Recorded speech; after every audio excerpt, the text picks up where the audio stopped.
kapan lagi? Enggak bisa kesini lagi kita. Nah, kamu punya kenang-kenangan ya. Pembangunan sekolah rakyat mulai rampung di sejumlah wilayah. Letkol Teddy Indrawijaya menyempatkan langsung meninjau sekolah rakyat Sentra Handayani, Jakarta Timur.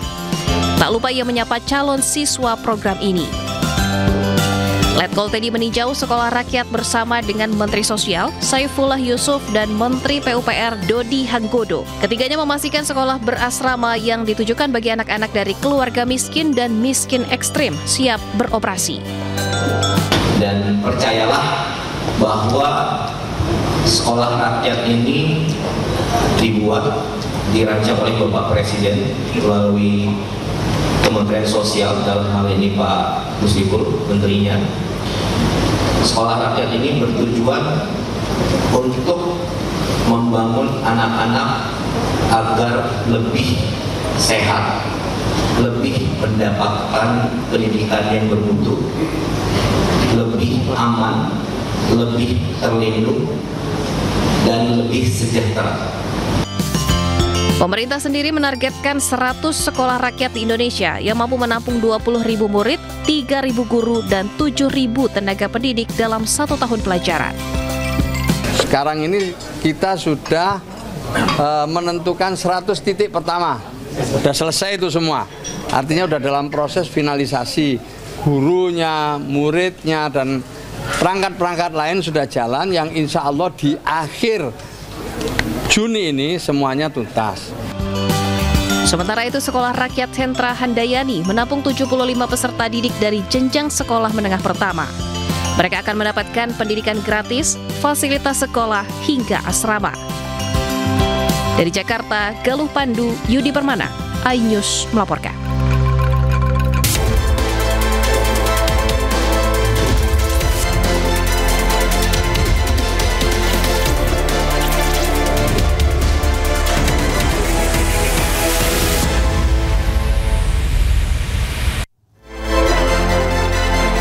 Ya, halo pemirsa. Presiden Prabowo kembali ingatkan jajaran menterinya untuk bekerja cepat bila tak ingin ditinggal. Sementara itu, Gubernur Maluku Utara, Syarli Juanda, meminta Presiden Prabowo untuk perhatikan pembangunan Maluku Utara. Ia juga ingatkan pentingnya menjaga keberlanjutan lingkungan saat membangun. Selain informasi tadi, kami juga akan hadirkan beragam informasi menarik dan terkini terkait kebijakan hingga kegiatan para pemimpin bangsa. Bersama saya Pram Senjaya, inilah Pemimpin Rakyat, pemimpin beraksi, rakyat awasi.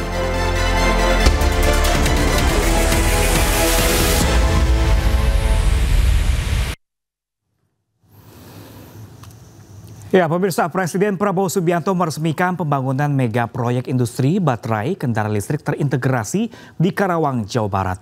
Mega proyek ini memiliki nilai investasi mencapai 5,9 miliar dolar Amerika Serikat.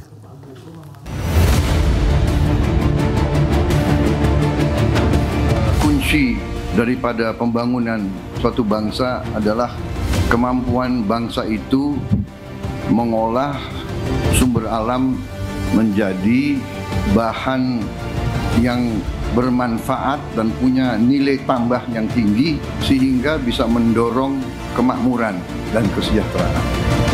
Dari sini kita bisa menghasilkan energi terbarukan dan ramah lingkungan yang dicita-citakan seluruh dunia.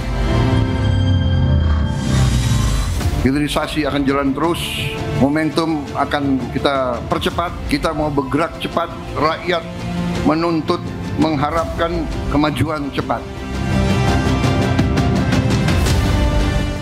Saya Prabowo Subianto, Presiden Republik Indonesia, dengan penuh kebanggaan meresmikan groundbreaking ekosistem industri baterai kendaraan listrik terintegrasi Konsorsium Antam, Indonesia Battery Corporation, dan CBL Contemporary Brunn Legend.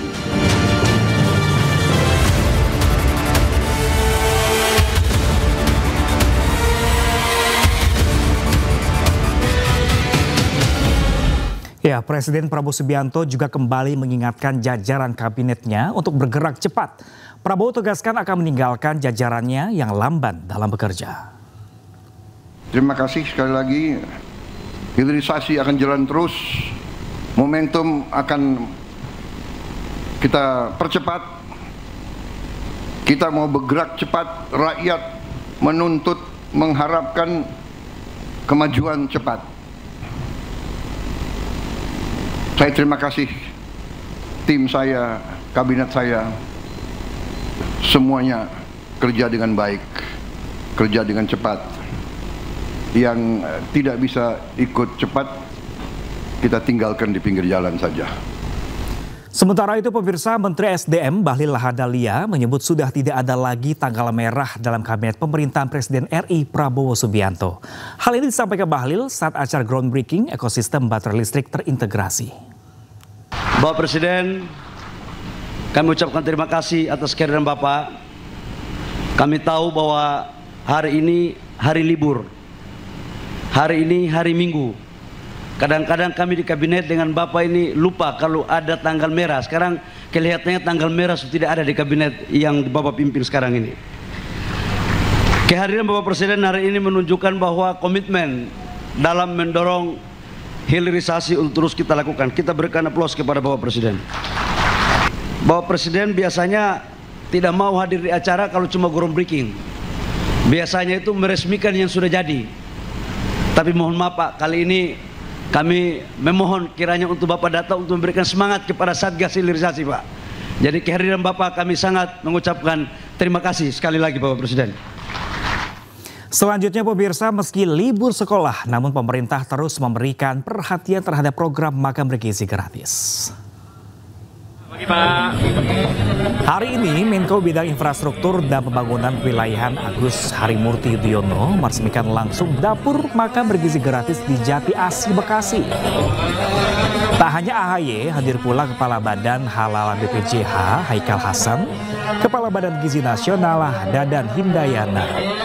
Dalam sambutannya, AHY kembali mengingatkan pentingnya kolaborasi untuk merealisasikan program-program andalan pemerintah. Salah satunya adalah program makan bergizi gratis. Menunjukkan bahwa kolaborasi yang baik antara pemerintah pusat dan daerah, provinsi maupun kabupaten kota yang juga didukung oleh berbagai kalangan masyarakat. Ini penting karena tidak ada pemerintah yang sukses jika berdiri dan bekerja sendiri. Kita ingin hadirkan sinergi dan kolaborasi. Pembangunan yang melibatkan seluruh elemen masyarakat seperti inilah yang diharapkan bisa mengubah keadaan. Saya tidak mengulangi terlalu panjang.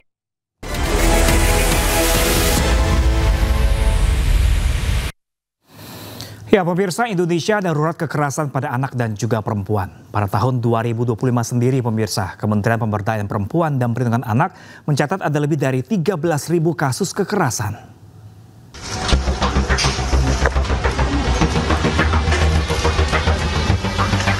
Kasus kekerasan anak dan perempuan di Indonesia terus terjadi. Terbaru seorang guru ngaji di Tebet, Jakarta Selatan diduga telah mencabuli 10 santri yang masih di bawah umur. Saat ini pelaku masih diperiksa di Polres Metro Jakarta Selatan. Tak hanya di kota besar, kasus kekerasan anak juga terjadi di sebuah pondok pesantren di Sungai Kakap, Kabupaten Kuburaya, Kalimantan Barat.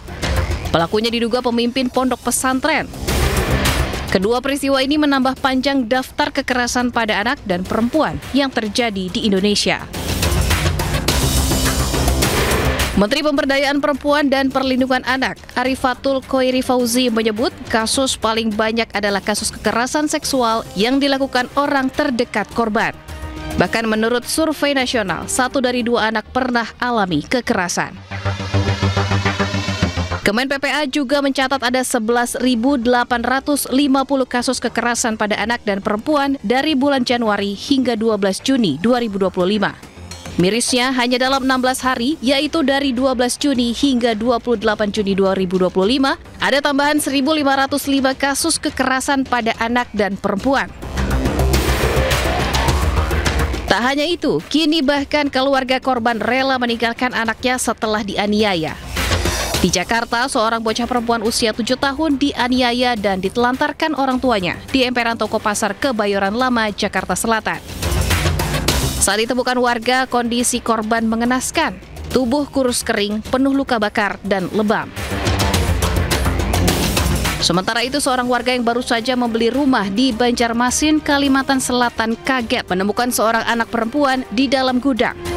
Anak ditemukan dalam kondisi lemah, kelaparan, penuh luka. Korban diduga ditinggalkan setelah diperkosa ayah kandungnya. Kita beralih ke informasi selanjutnya pemirsa. 100 pasangan nikah massal di Masjid Istiqlal Jakarta. Kementerian Agama menanggung seluruh mahar pasangan yang menikah.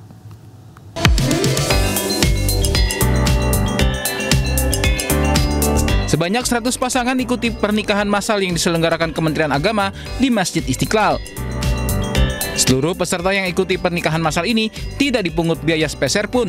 Kementerian Agama tak hanya menanggung mahar, tetapi juga membantu biaya ekonomi untuk setiap pasangan sebesar 2,5 juta rupiah. 100 pasang ini pertama ditanggung semua maharnya oleh Kementerian Agama.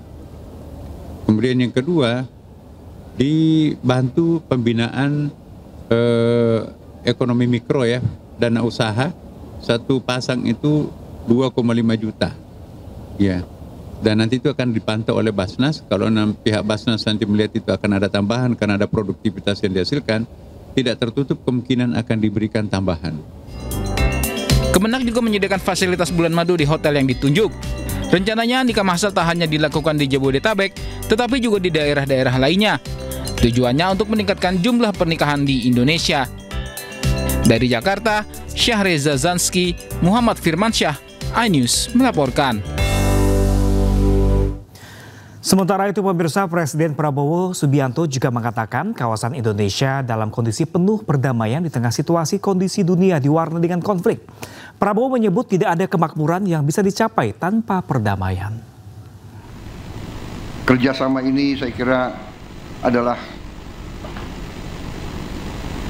sangat penting dan menguntungkan semua pihak. Di tengah dunia penuh konflik, kawasan kita penuh perdamaian dan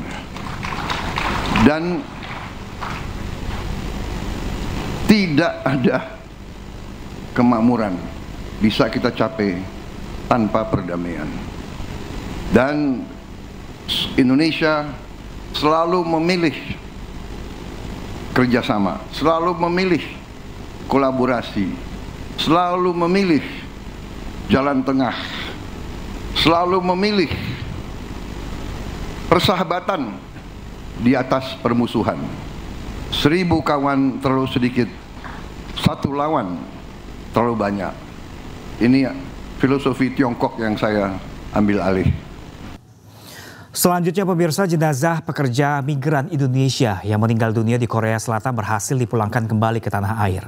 Sebelum dinyatakan meninggal dunia, korban sempat dilarikan ke rumah sakit namun nyawanya tidak tertolong.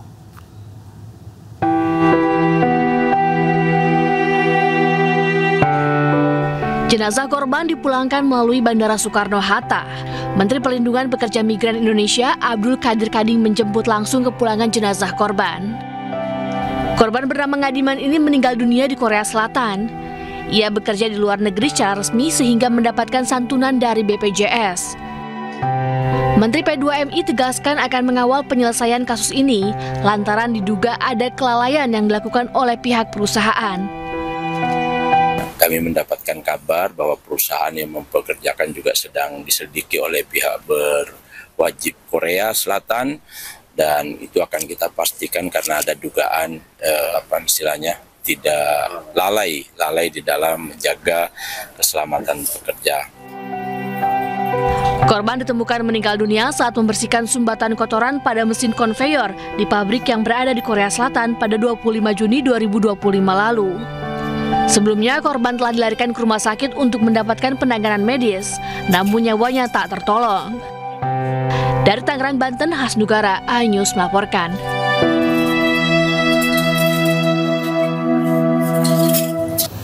Selanjutnya pemirsa, pemerintah akan memberikan relaksasi impor untuk 10 komoditas. Nantinya produk-produk ini bisa masuk Indonesia dengan mudah, diantaranya produk kayu, pupuk bersubsidi, food tray, hingga sepatu sport.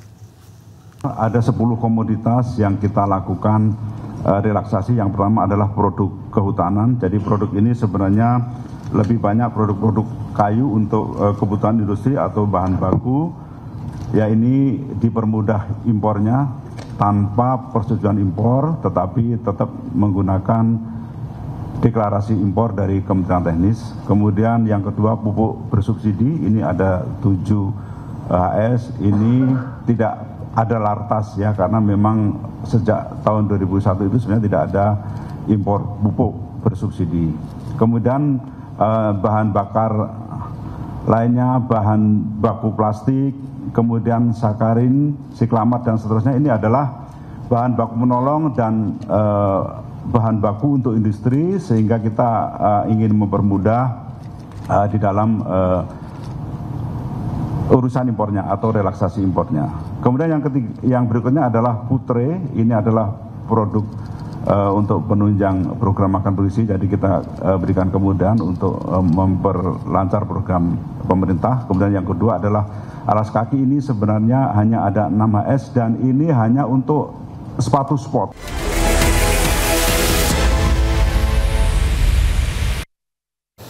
Ya, pemirsa, Gubernur Sumatera Utara Bobi Nasution berpeluang diperiksa KPK dalam kasus dugaan korupsi pembangunan jalan yang melibatkan Dinas Pekerjaan Umum di Mandailing Natal, Sumatera Utara. Komisi Pemberantasan Korupsi hingga kini masih menelusuri aliran uang yang diduga berasal dari suap dalam kasus dugaan korupsi pembangunan jalan di Sumatera Utara. Jika ditemukan adanya aliran dana ke Bobi Nasution, KPK tidak menutup kemungkinan akan memanggil Bobi untuk mendalami kasus ini. Kita berdoa semua. KPK juga telah menetapkan 5 orang tersangka, termasuk Topan Obaja Putra Ginting selaku Kepala Dinas PUPR Sumatera Utara, setelah melakukan operasi tangkap tangan di Kabupaten Mandailing Natal. Topan disinyalir memiliki kedekatan dengan Bobi Nasution.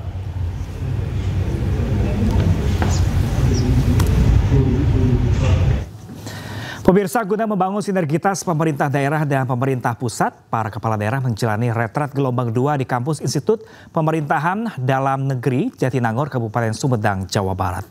Salah satunya Bupati Lombok Utara Najmul Akhyar yang juga sebagai koordinator wilayah Bali, NTB dan NTT Partai Perindo yang mengaku mendapat wawasan setelah mengikuti retret kepala daerah gelombang kedua ini. Meski jauh dari kenyamanan kantor dan fasilitas VIP, para kepala daerah dari seluruh pelosok negeri tampak hikmat mengikuti retret gelombang 2 di kampus IPDN Jatinangor, Kabupaten Sumedang, Jawa Barat. Dibalut dengan kedisiplinan dan kekompakan serta kedekatan, retret kepala daerah yang dicanangkan Presiden Prabowo Subianto ini guna menumbuhkan sinergitas antara pemerintah daerah dan pemerintah pusat. Bupati Lombok Utara yang juga sebagai koordinator wilayah Bali, NTB dan NTT Partai Perindo, Najmul Akhyar, mengaku berkesan dengan kegiatan retret kepala daerah yang syarat akan manfaat ini. Salah satunya mendiskusikan persoalan yang dihadapi kepala daerah bersama para pemateri serta peserta retret ini. Kegiatan retret kemarin sangat terasa ya manfaatnya, saling mendiskusikan program masing-masing di daerah untuk bisa saling memotivasi, memberikan masukan. Ya, kemudian sinergitas antara pemerintah daerah dengan pemerintah pusat itu adalah bagaimana para kepala daerah benar-benar memahami apa yang menjadi program strategis nasional pemerintahan Presiden Prabowo saat ini. Selain menumbuhkan sinergitas, retret ini juga menumbuhkan soliditas antara kepala daerah dengan saling memberikan motivasi. Dari Jakarta, Abdul Aziz Firmansyah, iNews melaporkan. Ya, pemirsa, ada momen menarik saat peresmian mega proyek industri baterai kendaraan listrik terintegrasi. Gubernur Maluku Utara Sherly Chowanda tak hanya meminta pembangunan Maluku Utara jadi perhatian, tapi juga mengingatkan pembangunan harus tetap memperhatikan keberlanjutan lingkungan. Kami, pemerintah Provinsi Maluku Utara, siap mendukung penuh kelancaran hilirisasi ekosistem baterai untuk kendaraan listrik ini. Kami juga dalam kesempatan ini memohon dukungan Bapak Presiden dan seluruh jajaran kementerian untuk membantu percepatan pembangunan infrastruktur di Maluku Utara. kami seluruh masyarakat Maluku Utara menitipkan harapan agar bumi Maluku Kieraha dalam arus transformasi ini tetap menjadi tanah kehidupan yang adil, makmur, dan bermartabat. Saya sangat optimis 4-5 tahun lagi pembangunan akan malah lebih kita percepat lagi. Saya kira itu, Ibu Gubernur, terima kasih atas semangat Ibu Gubernur dan semua jajarannya, dan selamat bahwa Maluku Utara sekarang provinsi yang pertumbuhannya paling tinggi di seluruh Indonesia. Selamat bekerja, selamat berjuang untuk bangsa dan rakyat kita. Terima kasih. Sementara itu, pemirsa, Gubernur Aceh Muzakir Manaf menggelar syukuran bersama warga Kabupaten Singkil. Syukuran digelar pasca kembalinya 4 pulau sengketa yang sebelumnya jatuh ke wilayah Sumatera Utara. Dan pemirsa, informasi ini juga sekaligus menutup jumpa kita di Pemimpin Rakyat hari ini. Temukan informasi-informasi terbaru lainnya di www.ais.id. Saya Pram Senjaya dan kerabat kerja bertugas pamit undur diri. Pemimpin Rakyat, pemimpin beraksi, rakyat awasi. Sampai jumpa.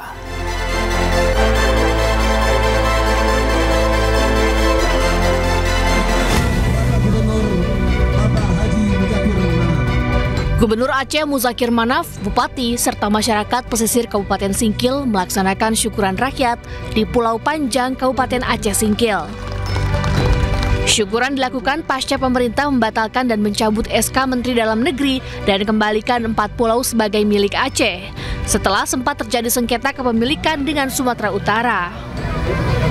Untuk menghindari sengketa pulau kembali terjadi, Gubernur Aceh berjanji akan membangun infrastruktur ke 4 pulau tersebut. Insya Allah akan kita bangun beberapa rumah supaya ada penghuninya. Jangan nanti berebut lagi kita. Ya, nanti berebut lagi.